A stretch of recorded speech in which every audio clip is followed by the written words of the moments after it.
Je voudrais du soleil vert, des dentelles et des théâtres, des photos de bord de mer, dans mon jardin d'hiver. Je voudrais de la lumière, comme en Nouvelle-Angleterre.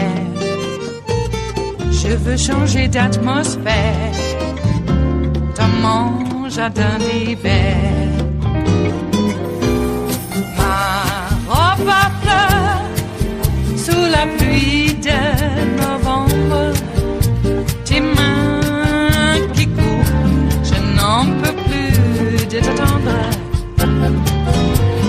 Les années passent, qu'il est loin, là je tombe. Nul ne peut nous entendre. Je voudrais du Fred Astaire, revoir un latte. Judiciary Committee hearing on Thursday as the first Republican representative. She will not be a senator. She will be a staffer. Yeah, and actually, by the way, Mitch McConnell may have a point that they should worry about how this is going to look, because he this afternoon called the woman in question, who I believe is an expert in the field of sexual harassment and is a prosecutor herself, a lawyer herself, he called her an assistant. So that may be some indication of perhaps the kind of mistake that the Republicans would like to avoid. And as Kanye West would say, I'm going to let you finish, but since you brought it up, let me play Mitch McConnell for your analysis of that quote. Let's take a look. Today, all men, everyone on the Judiciary Committee, all men. You don't have women making decisions about Judge Kavanaugh. What message does that send to the Americans? We're looking for the truth here. We have hired a female assistant to go on staff and to ask these questions in a respectful and professional way. I think she makes the coffee afterwards as well for all of the male senators. Look, this is their problem, right? And this is why they have made this call that they can't be the ones standing there. I mean, I actually gave them the benefit of the doubt, thinking it wasn't what was coming out of their mouth that they were worried about. It was just the optics of the fact that you had 11 men sitting there. Having heard Mitch McConnell this afternoon, it makes me think that they needed to worry about the tone of their questioning as well. And to build on your point for both you and then Alicia, let's look just at the historical evolution here. We have the percent of Republican women, I'm going to put this up, on the Senate Judiciary Committee in 91 during those only similar precedent, the bruising hearings questioning Anita Hill. Now, we're going to reveal for viewers here, that's the percent today. It's the saddest pie chart I've ever seen. I feel bad for your graphics department that they were asked to make that. But to this question of, Brett Kavanaugh saying that he wants fairness, he was explicitly asked whether or not he thought an FBI investigation was the right way to go. And he responded yet again with, what I want is fairness, really trying to stay away from specifics. And to your point about the optics, you have Senator Corker saying, well, if I were on the Judiciary Committee, I wouldn't want to ask questions because someone's going to say something that you guys, meaning you, cable news, are going to run 24/7. So there is some awareness on their part that they could step in it. At the same time, they have the President of the United States, the leader of their party, degrading a woman who has come forward with these allegations. So I'm not sure that they are going to save themselves simply by having a woman ask these questions. I think that the bigger question, besides the Republican Party's optics on this one and what they might say, is what are these hearings actually going to achieve? Because the growing sense is that both sides, frankly, are going into Thursday with their minds made up. Is there anything that she could say or that he could say, barring something extraordinary, that would actually change any minds? In which case, why are we doing this? And what we need to be doing, as everybody is saying, and as even Lisa Murkowski has now come around to saying, is having a proper investigation. That is the only way in this very partisan environment, with these midterms coming up, that we have any chance of getting to the truth. And even then it's going to be difficult. It is Wednesday, the 26th of September of 2018, and you are in West Coast Cookbook and Speakeasy. I am your chef de cuisine, Justice Putnam, and our daily special is Smothered Benedict Wednesdays. Will no one rid me of this priest? Oh my, oh my, oh my. Well, speaking of ridding one of priests, Kavanaugh went to an all-boys Catholic school.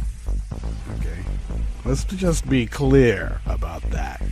And he claims he was a virgin, a celibate, and therefore he was incapable of any kind of sexual assault. And yet, I thought priests were celibate. Just saying. Okay? I was just saying. And it's not because of some prejudice against Catholicism. I know from whence I speak. Yeah. Okay. Well, big day today and another big day tomorrow. The men on the GOP majority of the Judiciary Committee just don't trust themselves. They just cannot trust themselves. So they had to hire outside counsel from the temp agency in Arizona. Why do you need a woman senator on the committee when you can just hire a temp? A woman temp. Or, I'm sorry, a female assistant. She's not going to lead the questioning. No. We will direct her. And then after we're done, we will correct Dr. Ford. Because obviously Dr. Ford needs some correction. All right. That's where we are, folks. You thought things changed a lot, didn't you? Yeah, it changed a lot for us. It didn't change so very much for them. That's why, they're called conservatives and we are called liberals. The embracing of change or the denial of it. It always happens. Well, what's on the rest of the menu here at the Bistro Cafe, part of West Coast Cookbook and Speakeasy? ICE detained a father in Wisconsin who was preparing for his children's baptism while being brown. Don't do that, especially in Wisconsin. You'll stand out. North Dakota's voter ID law is revived in a major setback to Native American voters. And a Republican Michigan Supreme Court justice faced bullying and intimidation by the Republican State Party over her deliberations on a redistricting plan they opposed. Yeah, they didn't like that at all. How dare she be a traitor to her party? And after the break, we then move to the chef's table, where Republicans have been so busy defending Beer Keg Kavanaugh that they ran out of time to pass a critical election security bill ahead of the midterms. Well, they were helped last time without any kind of real security measures. Maybe they'll be helped this time too. And a Florida teacher was fired after giving zeros to students who did not turn in their assignments. Yeah, she refused to give out the just showing up grade because they didn't even show up. All that and more on West Coast Cookbook and Speakeasy. Bon appetit.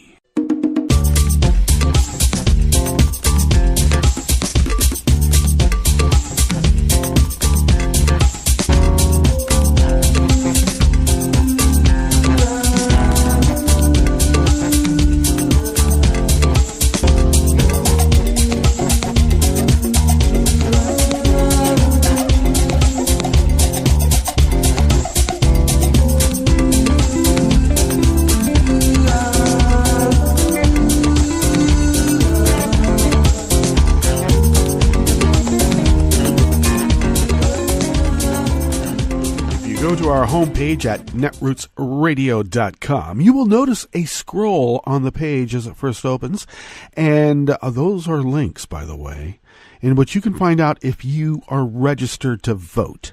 And if you are not registered to vote, there is a link there as well in which you can become registered. So hurry up. Time's a-flying, and you could run out of time. Don't let that happen. Every hand needs to be out on deck, okay? I don't care what watch you got. Everybody's got to go out there and make that change of the sail. We really have to right the ship of state. And I'm not kidding. Literally, we need to. Okay, Well, if you then go to the bottom of our homepage at netrootsradio.com, you will notice to the rightish of the page the chat room link and an appropriate way to engage us. That is monitored by Kelly Lincoln rather diligently, too, and even by dint of the fact that she has to work to make money. So she might not be there 24/7, but she'll get back to you right away. And there's others in the chat room that may be able to help you out if you have a question. They'll know. Don't worry. Okay. To the leftish of the chat room link at the bottom of our homepage at netrootsradio.com is the contribute button. And can you become a Patreon for Resistance Radio? We could certainly use the funds, especially if it's a steady stream, no matter how small. Every little bit helps. We do pay our bills. We're liberals. We pay our bills.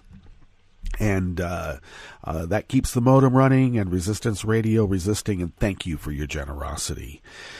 All right, so you can follow Netroots Radio at Netroots Radio on Twitter, and you can check us out over on Facebook.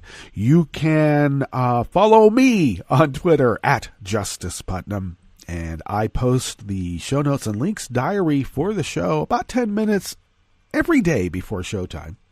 And that is an integral part of the show. We're a multimedia operation here. And those links and other tidbits are actually quite important to the whole of the story. You can follow the show on Twitter at Cookbook West. We're over there on Facebook, of course, as West Coast Cookbook and Speakeasy. And podcasts of the show can now be had on iHeartRadio. Okay, I know I've said some bad things about iHeart, but they do have a reach, and for some reason they accepted us in spite of our political bent. And we can also be found on Stitcher, Spreaker, TuneIn. We're on the iTunes registry, of course, YouTube, and wherever fine and not so fine podcasts can be found. Okay. This first article here in the Bistro Cafe, part of West Coast Cookbook and Speakeasy, is by Rebecca Entralgo from Think Progress. Remember when the Trump administration said we're not gonna go after law-abiding people of color. No, we're gonna go after the crooks, the rapists, the scafflas, the crooks. The bad brown and black people. And we took them at their word, but unbeknownst to us, or maybe we just didn't hear what they were saying, there's no such thing as an innocent person of color in their cosmological construct. Every single one is suspect, and why even put them through a trial? You already know they're guilty. Okay. Also, do you remember when Immigration Barbie, yeah, I'm looking at you, Kirsten Nielsen, essentially, and she lied. She lied before Congress when she maintained there was no formal order to separate families, to take kids away from their parents and hold them in baby gulags. And yet, through a Freedom of Information Act request, it turns out that indeed they have a written policy specifically to separate families because they think, Stephen Miller thinks, that would be a deterrent. Well, immigrant communities across 14 counties in Wisconsin were left reeling after roughly 34 undocumented individuals were swept up in what appeared to be seemingly random raids conducted by ICE. Yeah, they were random, sure. Wisconsin-based immigrant advocacy group Voces de la Frontera said Monday that over the weekend, ICE arrested 11 people in the Madison area, 15 people in Arcadia, 3 people in Milwaukee, and 6 in Green Bay. Wow. Just like the SA Gestapo would do back in the day. The arrests were made at workplaces, during traffic stops, and even in their own homes. because a man's home is not their castle, especially if you're black or brown. Just a random neighbor who happens to be a cop can break into your house and shoot you dead, and they'll just get fired. Some members of the Wisconsin immigrant community reported that ICE agents falsely presented themselves as police officers. Well, that's part of their plan. Erica Gamboa Che and his family were getting ready for the day when ICE agents banged on the door of his Milwaukee home, claiming to be the police, and arrested Che for previously driving without a license. ICE has denied him bond. Well, he's such a terrible scofflaw. We have evidence somewhere that you drove without a license. How do they know that? Well, maybe he got pulled over and they let him go with a warning. And then ICE said, hey, here's somebody that broke the law. He was driving without a license. Let's go arrest him at his home instead of at the point when he was, violating the law. Because they're only impersonating police officers. They're the SA Gestapo. Che's 3 children, ages 8, 4, and 1, hid in the attic, just like Anne Frank used to do. As their father was taken away, they are currently staying with a member of their extended family. Well, they're going after that person, too. Or people. In Green Bay, ICE arrested 6 individuals, including a father of 8 children and a father preparing for his children's baptism. Well, yeah, of course. Because God and country. While ICE did not comment on the details of who was arrested and what charges they face, the agency says those arrested pose a threat to national security, public safety, and border security. How dare someone try to get their kid baptized? That is an affront to what it is to be an American, and they are a threat to our national security, especially if they're trying to get a job. So on the one hand, immigrants who are here, who fall on hard times or get injured, and they get a workman's comp check, they apply for food stamps, they get an unemployment check, they get insurance through their work even, can now be deported because they're living on the public dime. But if you get a job, that's a threat to national security. Wow, it sounds like they're trying to kick out all the black and brown people, doesn't it?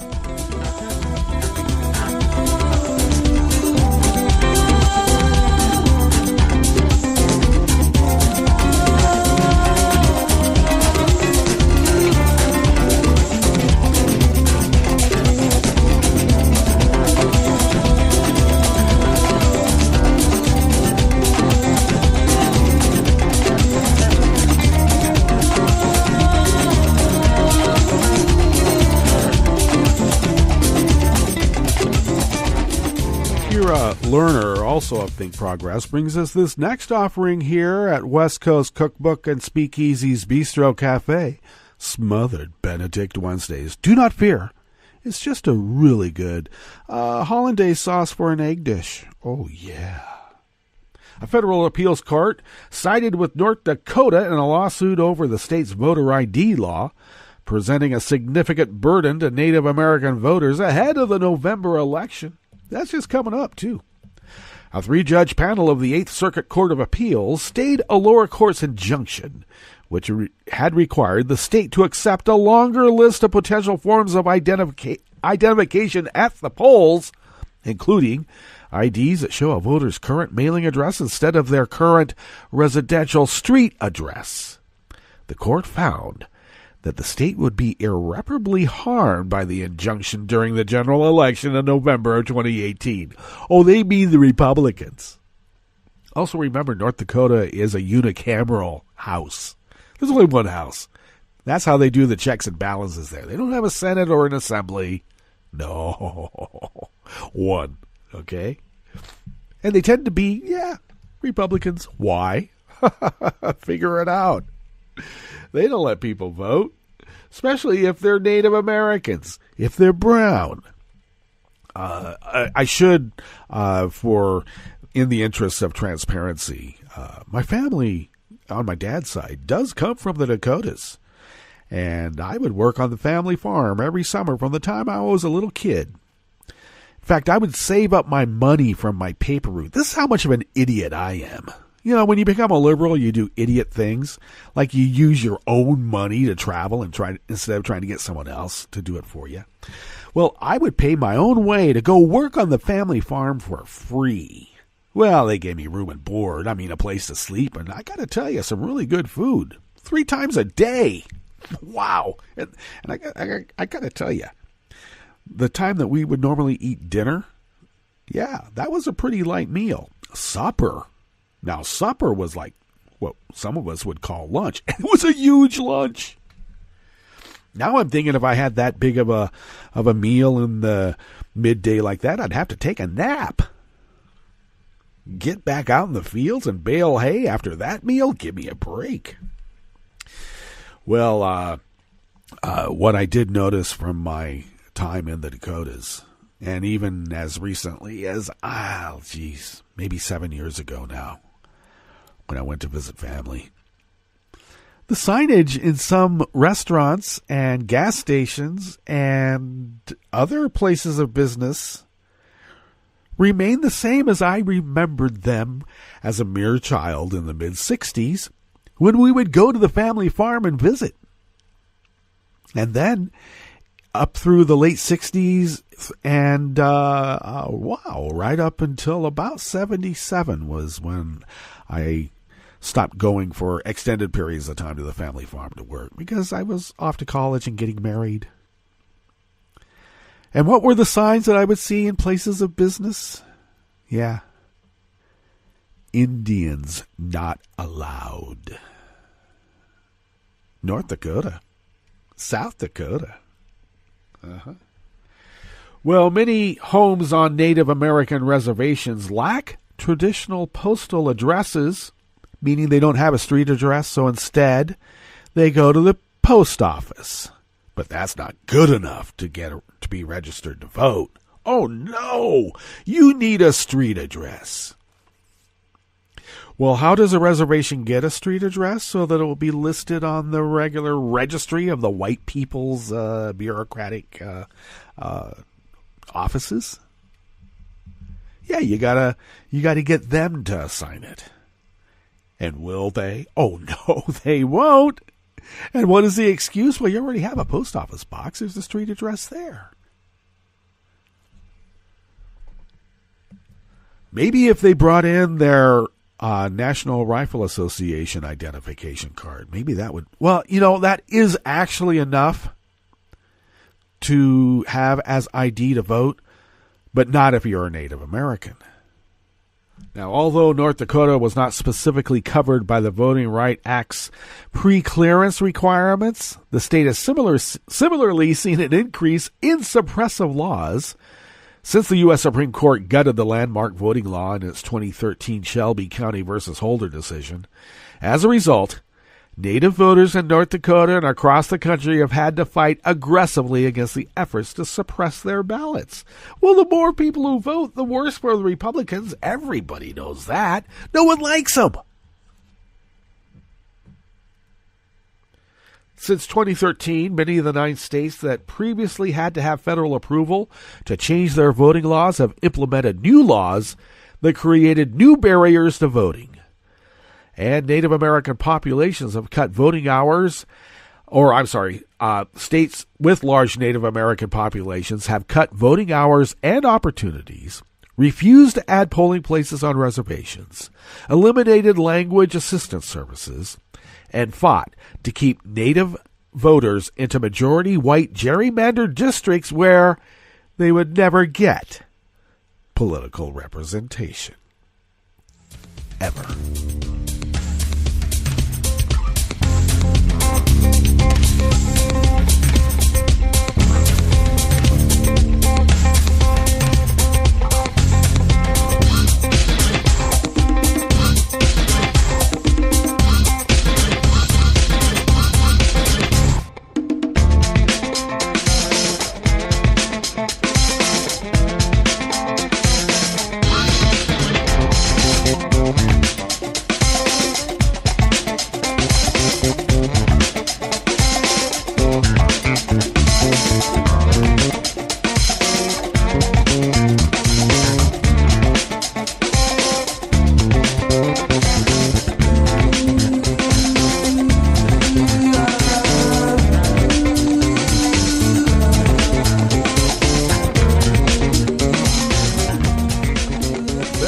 Angela Blank of the Detroit News brings us this last offering here at West Coast Cookbook and Speakeasy's Bistro Cafe. Michigan Supreme Court Justice Elizabeth Clement said she faced bullying and intimidation while deliberating a case that paved the way for a redistricting proposal to go on the November ballot. Clement, a Governor Rick Snyder appointee up for election in November, made the comments to the Detroit News editorial board Monday, a few days after learning the Michigan Republican Party had left her name and photo off door hangers distributed by volunteers in targeted areas. She was one of two GOP-nominated justices who backed a 4-3 ruling that put the Redistricting Commission plan on the November 6th ballot, a measure Republican officials have opposed. Well, so much for the rule of law. It's never applied to them. They'll win at any cost. As she runs for election to the court for the first time, Clement said she encountered pressure from outside interests, which she refused to identify, hoping to block the proposal from the ballot as she deliberated her decision. Outside interests? Who would be opposed to gerrymandered, or who would be advocates of gerrymandered districts and would be opposed to any plan that would prevent them from gerrymandering the way they see fit? Who would that be? Kobach, maybe? And where does Kobach come from? Kansas? Who's also in Kansas? Koch brothers? It's unusual for such pressure to be applied in judicial cases and a breach of legal protocol, said Justice David Viviano, who told the News editorial board he was aware of the pressure on Clement. Well, that's a nice way of saying it's illegal, isn't it? Certainly people are entitled to their own viewpoints on how a case should be decided, but it is inappropriate to direct those views at a member of the court while the case is being decided. They were putting pressure on a judge. The state's highest court ruled that the redistricting voter-initiated proposal was allowed on the ballot because it did not significantly alter or abolish the form or structure of our government, making it tantamount to creating a new constitution. Now, if approved by voters, the ballot proposal would replace the current practice in which the majority party every 10 years redraws political boundaries, a process Republicans controlled when the lines were last redone in 2011. Though the 40-year-old justice declined to identify the parties behind the pressure, Clement said there had absolutely been an effort at bullying and intimidation. What? Death threats? I think so. The door hangers distributed by the Michigan Republican Party encouraged residents to vote on November 6th and listed every other statewide Republican candidate, including Justice Curtis Wilder, but omitted Clement's name and photo. Wilder joined the dissent in the redistricting case. Now, the Michigan Republican Party would not say whether Clement would be excluded from future literature, though many Republicans may disagree with Clement's decision. The party would never encourage anybody to pressure a judge to vote one way or another. We wouldn't encourage it, but we'll turn a blind eye. Nonetheless, decisions have consequences, and that was the spokesperson for the Republican Party by the name of Anderson. She's doing what she believes is right, Anderson said. Our grassroots volunteers disagree. We're sort of at an impasse with that. Nice court system you have there. Be a shame if it got broke. Let's get to our break, and when we come back, we will go through weather from around the world and finish up with the stories that we have curated for you today. You are listening to West Coast Cookbook and Speakeasy, and we will be right back. You are listening to netrootsradio.com. Please hang up and try again.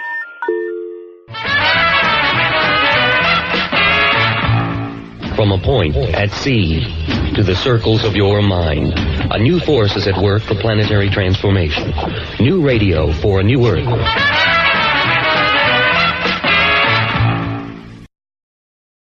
This is Take Two Movie Review. I'm Mike Friend. This week, Deal Gone Bad. A week or so before White Boy Rick hit screens across the country, some news outlets were prompted to do pieces on an outrage that isn't top of mind for most people. Federal informants, sometimes juveniles, abandoned by the agencies they've helped and left languishing in prison. Unfortunately, moral outrage doesn't a great movie make. White Boy Rick is set in dystopian Detroit at about the time of the crack epidemic of the 80s, and the story is mostly a biopic of the teenaged Rick and his black market weapons-dealing dad, Richard. Doing business primarily with drug dealers eventually puts young Rick in a position of having himself and his family in legal jeopardy, which leads to cooperating with authorities, which eventually leads to Rick's incarceration. White Boy Rick is ambitious. It's a true crime drama, it's a character study, and it's social commentary, all crammed into less than 2 hours. Given the first of these facets, Matthew McConaughey was probably the first name on casting's list, and he does a fine job. But despite the billing, he's in a supporting role. Newcomer Richie Merritt as young Rick is a more questionable call as the lead. He's either meticulously worked with his character to portray a wooden, inarticulate, out-of-his-league adolescent, or he actually is one as an actor.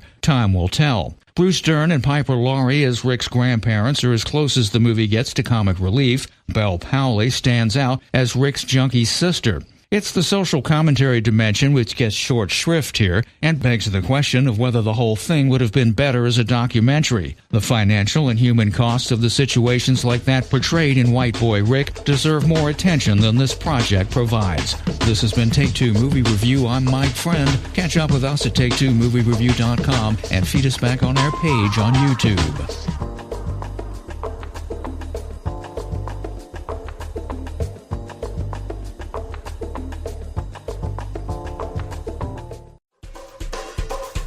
This is Scientific American's 60-Second Science. I'm Christopher Intagliata.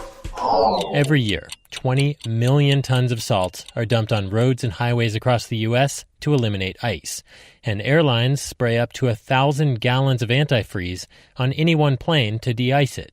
But now scientists have come up with what might be a more environmentally friendly alternative. We've often heard the expression, it's time to fight fire with fire. Well, I think now it's time to fight ice with ice. Jonathan Barrico studies fluid mechanics at Virginia Tech.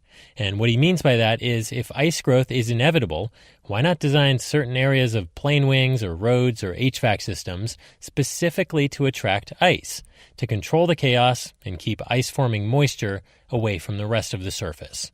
In other words, use ice itself as antifreeze. To test that idea, he and his team used lasers to cut tiny grooves into aluminum surfaces. Those grooves, once filled with water and frozen, turned into tiny stripes of ice, which indeed kept the rest of the surface 80 to 90% frost-free, even in incredibly humid cold air. What's happening is the ice-striped areas are just so attractive to the moisture that it kind of tractor beams all the moisture that is going toward the surface. It kind of tractor beams it toward the stripe regions preferentially, such that the intermediate areas, if you design it right, just stay completely dry. You can find the results and some cool time-lapse videos in the journal ACS Applied Materials and Interfaces. Barrico and his team have already patented the tech. If it proves viable after more R&D, it might make our wintertime fight against frost a lot more environmentally friendly. Thanks for listening. For Scientific American's 60-Second Science, I'm Christopher Intagliata. This program is presented by the Centers for Disease Control and Prevention. In 2017, approximately 1 in 6 high school students reported a sports or physical activity-related concussion. Immediate symptoms of a concussion include headache, nausea, and double vision. Long-term, the effects of such injuries, particularly those that are more severe, can be life-changing. Healthcare providers, coaches, trainers, and parents should be aware of the symptoms of a concussion and how to treat them. A concussion protocol should be developed that includes withholding an athlete from practice and competition until all symptoms are resolved. While concussions cannot always be prevented, they can be treated in a way that decreases the chances of long-term health problems. Thank you for joining us on A Minute of Health with CDC. For the most accurate health information, visit cdc.gov or call 1-800-CDC-INFO. This is is an important message from the U.S. Department of Health and Human Services. After a storm or disaster, it's important to eat only safe food. Throw away perishables like meat, poultry, fish, eggs, and leftovers stored above 40 degrees Fahrenheit for 2 hours or more. Throw away food with an unusual odor, color, or texture. Throw away food that may have come in contact with floodwater, including food in swollen, punctured, and damaged cans. When in doubt, throw it out. You can help stop the Trump agenda in its tracks. Make sure you're registered to vote. Go to rockthevote.org. And on November 6th, vote for Democrats up and down the ticket. This message, a public service from all the fine people of netrootsradio.com.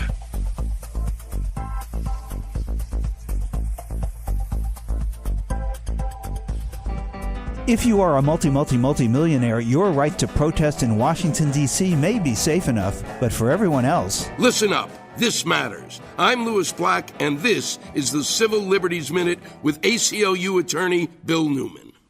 If you want to be heard and seen by federal public officials, the most important places to protest in Washington, D.C. are the mall, or in front of the White House, or these days, in front of the Trump Hotel. All locations controlled by the National Park Service. Recently, the National Park Service has proposed regulations that would require protesters to pay, quote, event management costs which include the salaries of everyone involved in monitoring a protest, march, demonstration, or gathering, as well as the cost of the fencing and the barrels and the trash removal and sanitation charges, and a cost for any damage that might be done to any blade of grass, called the harm to turf charge. The Supreme Court famously stated, quote, wherever the title of streets and parks may rest, they have immemorially been held in trust for the use of the public and used for purposes of assembly, communicating thoughts between citizens, and discussing public questions, part of the privileges, immunities, and rights and liberties of citizens. Soon enough, we'll find out if this right still exists. The Civil Liberties Minute is made possible by the American Civil Liberties Union, because freedom can't defend itself. This is Solidarity News on Radio Labour. This is a Radio Labour report recorded on Wednesday, September 26, 2018. I'm Mark Boulanger. What happens in society where there is no mechanism to divide the benefits or allocate the benefits of technology, robotics, artificial intelligence? We are convinced as a trade unionist or a trade union movement in Germany and Europe, we should make sure that this debate is not simply focused on, when it comes to technological innovation, what is technically feasible. The core of the debate should be, how can we make work better, focusing on human beings, putting human beings in the center of the debate. Those are two labor union leaders addressing the challenges faced by changes in the quantity and quality of work. Richard Trumka is the president of the AFL-CIO Labor Federation in the United States, and Rainer Hoffman is the president of the DGB, the Labor Federation in Germany. They spoke at a symposium in Washington. Here is Mr. Trumka. We're concerned right now that the changes that are happening and the future of work are being driven by the inequality of income and the inequality of power. There's a power imbalance in this country. And as a result, you see employers that are trying to disguise the employer-employee relationship to escape all forms of liability. So they don't have to provide benefits. They don't have to provide retirement. They don't have to pay Social Security and Medicare and all the other things associated with the employer-employee relationship. We fight that every single day. That's not going to be the determining factor, I think, out into the future. What's going to be the determining factor is how we start to allocate this stuff.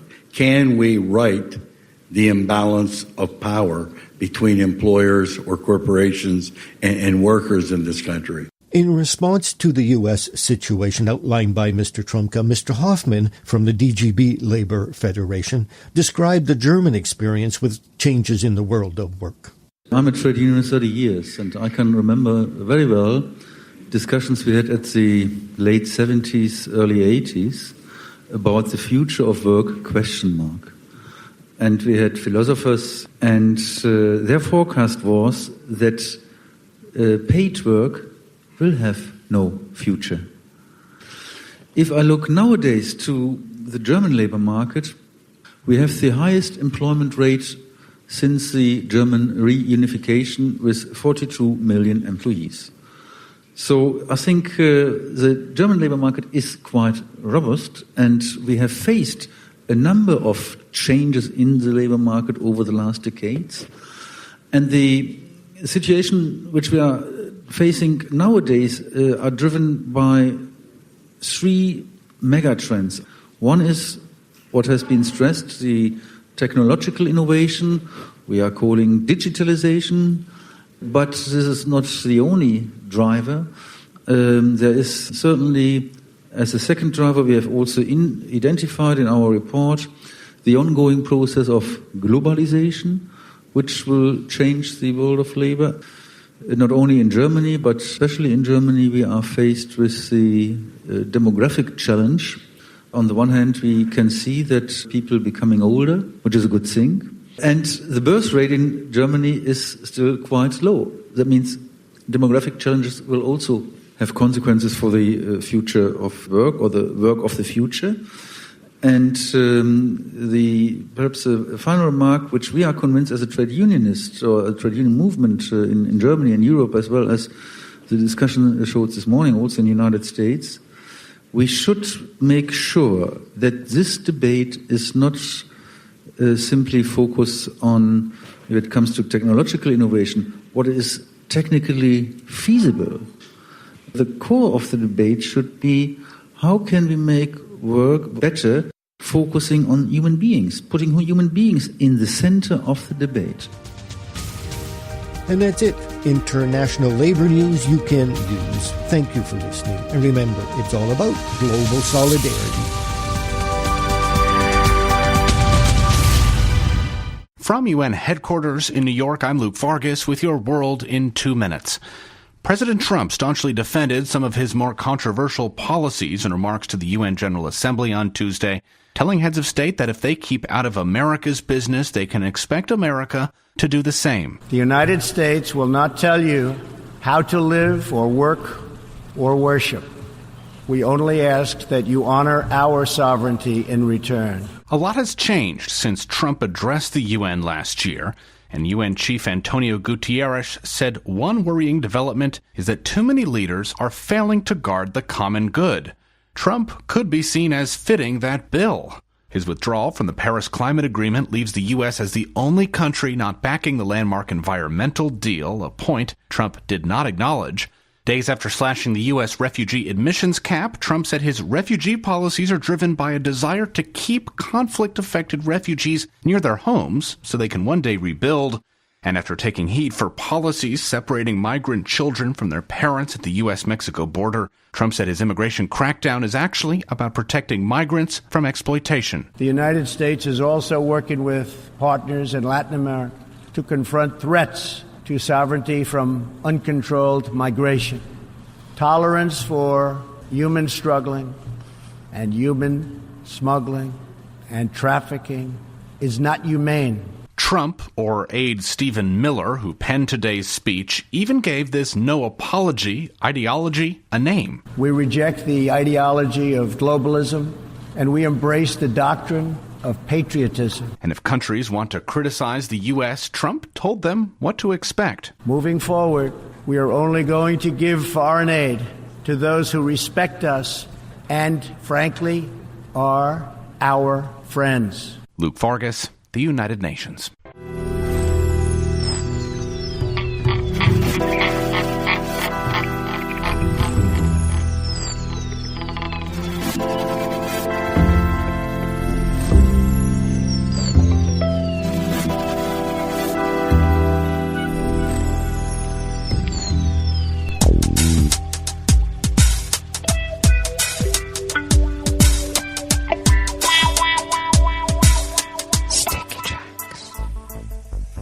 Thank you for accompanying us here to the Chef's Table at West Coast Cookbook and Speakeasy Smothered Benedict Wednesdays. Oh, and I should mention also, the French 77s are always mixed and ready to pour.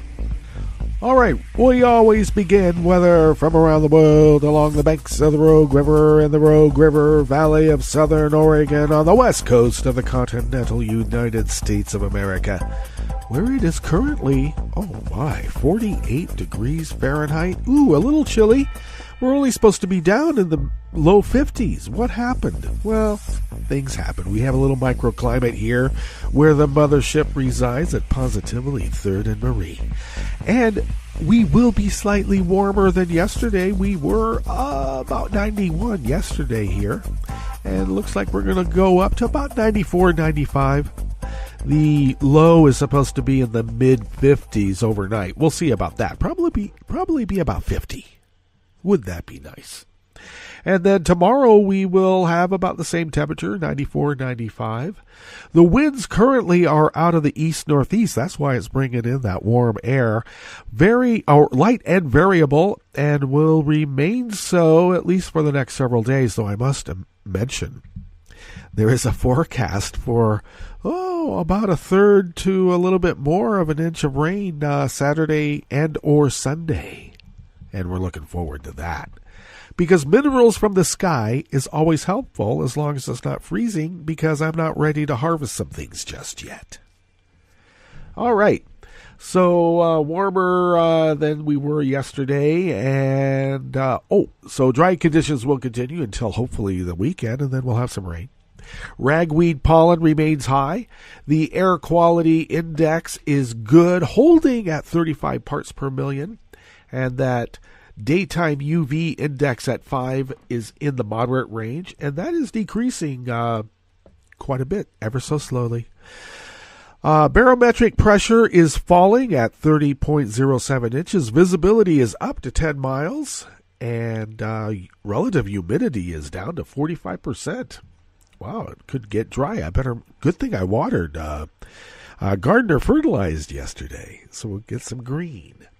Now, I should confess I'm not really into lawns and that whole English style of landscaping. I prefer drought-tolerant landscaping designs.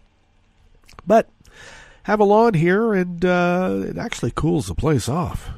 So there is that to consider. And judicious with the amount of water we use and how it's used. And good thing I watered yesterday, just saying. All right, weather from around the world is brought to you by people's personal weather stations that they purchased, and these people planted these purchased personal weather stations somewhere on their property, and these people positively live around the world. And they do. The guy in London, or it could be a gal. Okay, I'll just say person then. Regardless, the weather station in someone's backyard, probably around London, is registering 71 degrees and sunny. Wow. Paris is 69 and sunny. Rome is 75 degrees and sunny with a heat advisory, because they could go up to about 80, 85 today, and that could shut things down. Kiev is 54 degrees and fair. Kabul is 69 degrees with showers in the vicinity, and now is the time to have your weddings and your wedding parties. Okay? The drones have a much harder time flying and dropping their bombs when there's rain in the vicinity. Hong Kong is 76 and partly cloudy. Tokyo is 61 degrees with rain. Sydney, Australia is 51 degrees and fair. San Francisco, California is 53 and cloudy. And New York is 74 degrees Fahrenheit and cloudy. And that is weather from around the world, brought to you by people's personal weather stations that they purchased, and these people planted. These purchased personal weather stations somewhere on their property, and these people positively live around the world.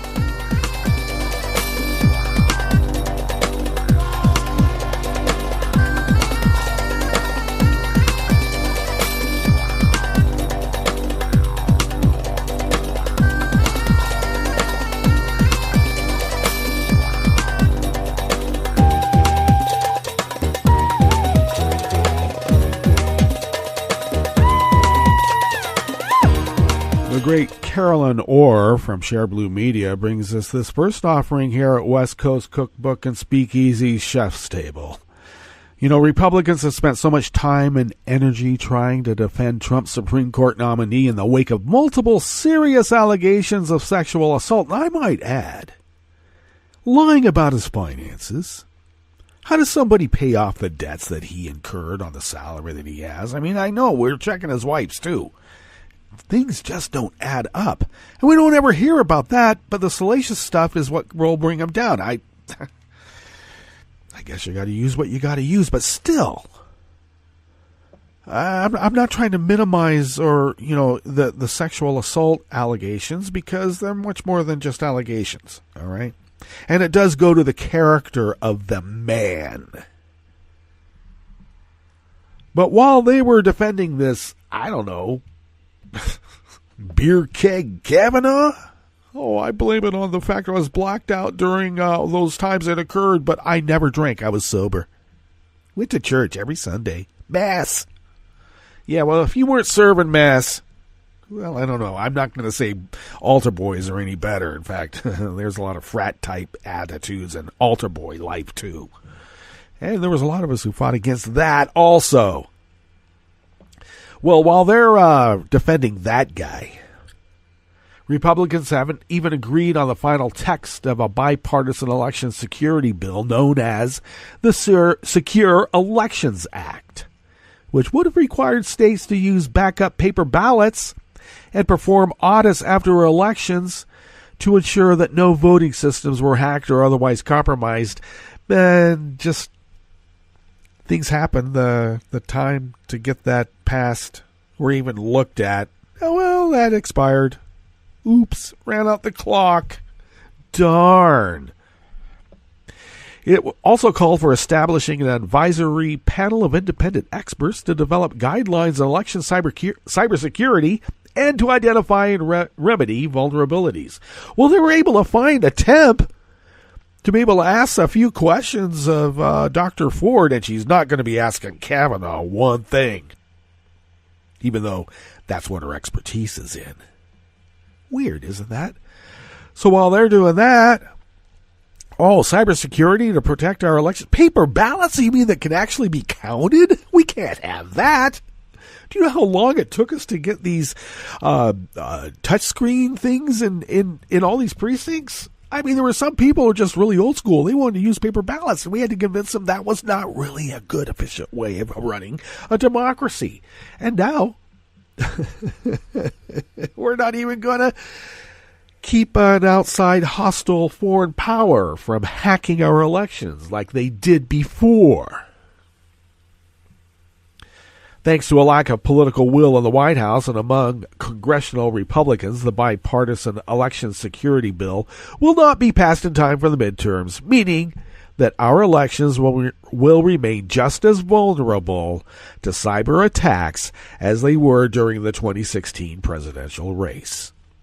Well, it's a little bit harder to than just the midterms are going to be a little bit harder to manipulate, I would think, than manipulating 3 counties in 3 different states of about 70,000 people. They were involved in congressional and Senate races the last time, too.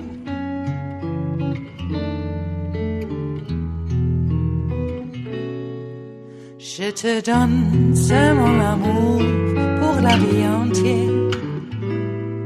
La promesse de me trouver à tes genoux.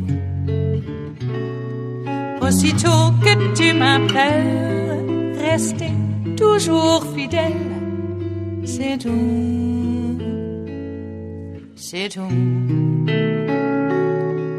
Je te donne tous mes printemps, mes étés de mer, mes automnes quand les feuilles tombent partout.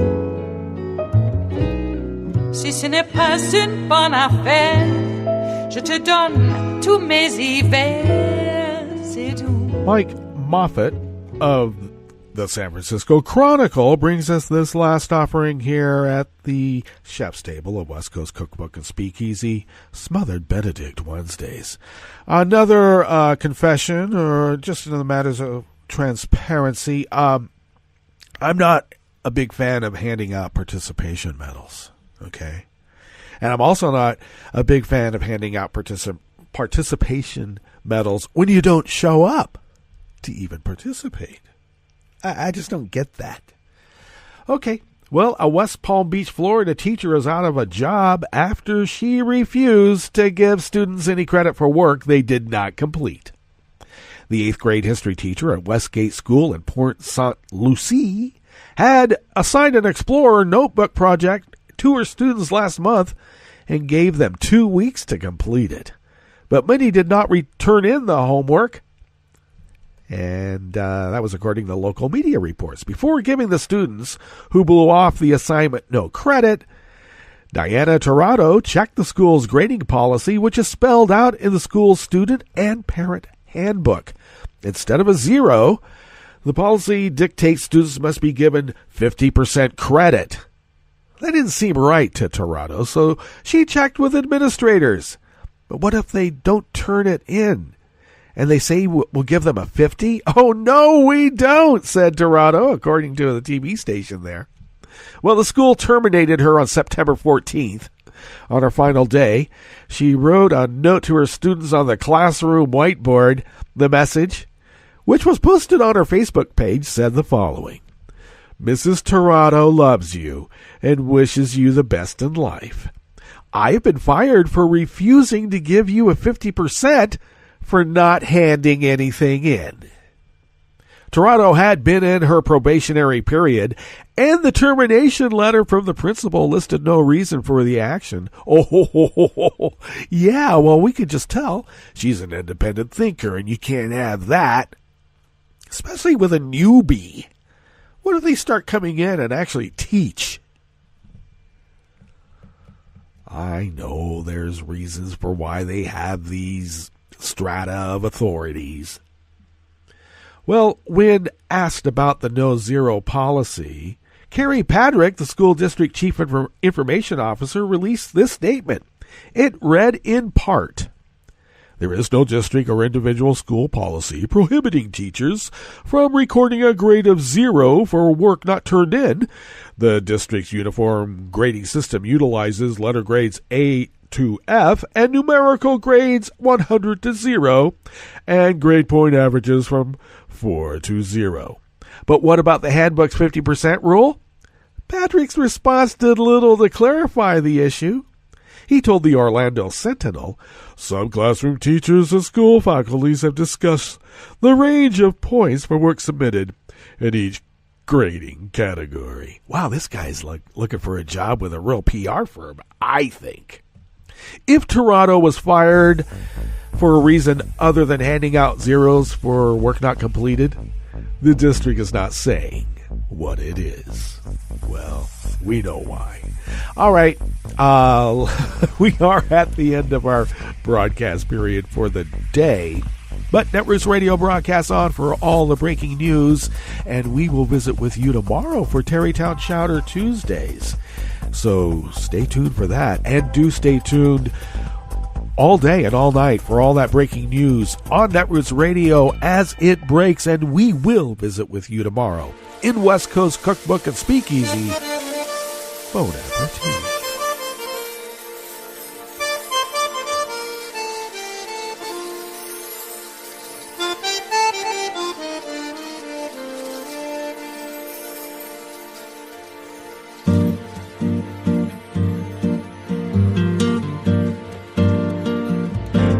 Je voudrais du soleil vert, des dentelles et des théâtres, des photos de bord de mer, dans mon jardin d'hiver. Je voudrais de la lumière, comme en Nouvelle-Angleterre. Je veux changer d'atmosphère, dans mon jardin d'hiver. Ma robe à fleurs sous la pluie de novembre, tes mains qui courent, je n'en peux plus de t'attendre. Les années passent, qu'il est loin, là je tombe. Nul ne peut nous entendre. Je voudrais du Fred Astaire, revoir un latte Goël. Je voudrais toujours te plaire dans mon jardin d'hiver. Je veux déjeuner par terre comme au long de golfe clair, t'embrasser les yeux ouverts dans mon jardin d'hiver.